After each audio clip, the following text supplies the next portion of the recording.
गद्य शिक्षण में तीसरा भाग हम देखेंगे गद्य शिक्षण की विधियों का। इसमें मैंने आपको उद्बोधन विधि के बारे में बता दिया है और दूसरी विधि है अर्थकथन विधि। इस प्रणाली में अध्यापक गद्यांशों का पठन करता चलता है और साथ साथ कठिन शब्दों के अर्थ बताता चलता है। बाद में शिक्षक वाक्यों को सरलार्थ बताता है और जहाँ कहीं भी ज़रूरी होता है वहाँ भावों को स्पष्ट करने के लिए व्याख्या भी कर देता है। इस विधि में सारा काम केवल अध्यापक ही करता है। छात्रों को सोचने विचारने का कुछ मौका ही नहीं मिलता। अतः ऐसा भी कह सकते हैं कि यह प्रणाली जो है वो एक तरह से वैज्ञानिक प्रणाली नहीं है, क्योंकि जो स्टूडेंट्स हैं वो पूरी तरह से सम्मिलित नहीं हो पा रहे हैं। उसके साथ उस चीज़ को समझने में अर्थकथन विधि को हम यहाँ पे थोड़ा सा ये मान के चलेंगे कि पूरी तरह से एक्टिव हमारी क्लास नहीं चल रही है।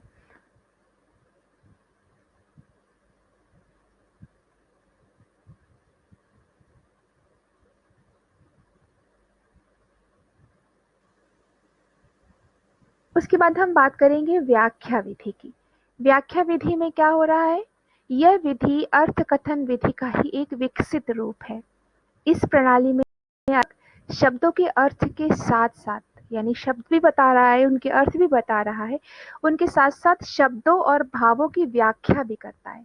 वो शब्दों की व्युत्पत्ति पर चर्चा भी कर लेता है, उनके पर्याय भी बता देता है और उन पर्यायों में भेद भी करता चलता है और पूरी भाषा का ज्ञान देता चलता है। उपसर्ग, प्रत्यय, संधि, समास सबकी व्याख्या करता चलता है। यानी अगर एक टीचर, एक शिक्षक पूरी तरह से ज्ञानी है, पूर्ण रूप से उसको हर बात का ज्ञान है, हिंदी भाषा का ज्ञान है, तो वो भाषा की भाषा शैली और उसकी विवेचना भी अपनी इस व्याख्या विधि में सविस्तार करता चलता है। यानी पूरी तरह से वो उसका प्रेजेंटेशन करता चलता है।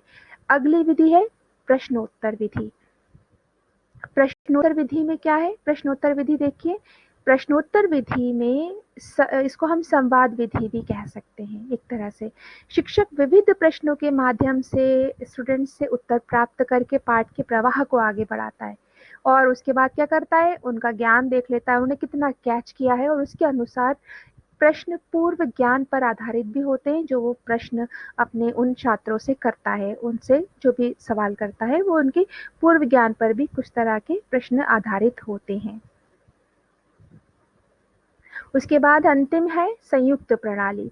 संयुक्त प्रणाली में हम पाएंगे कि संयुक्त प्रणाली में सभी विधियों का एक साथ मिला-जुला स्वरूप लेकर वो चलता है। माध्यमिक स्तर पर इन सभी प्रणालियों का आवश्यकता के अनुसार मिश्रित रूप से प्रयोग करके हम गद्य शिक्षण को प्रभावशाली बना सकते हैं।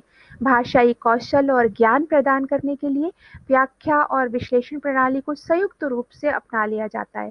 इस संयुक्त प्रणाली के माध्यम से गद्य पाठों की शिक्षा रोचक हो जाती है, आकर्षक और प्रभावशाली ढंग से दी जाती है। तो ये हो गई हमारी गद्य शिक्षण की विधियाँ।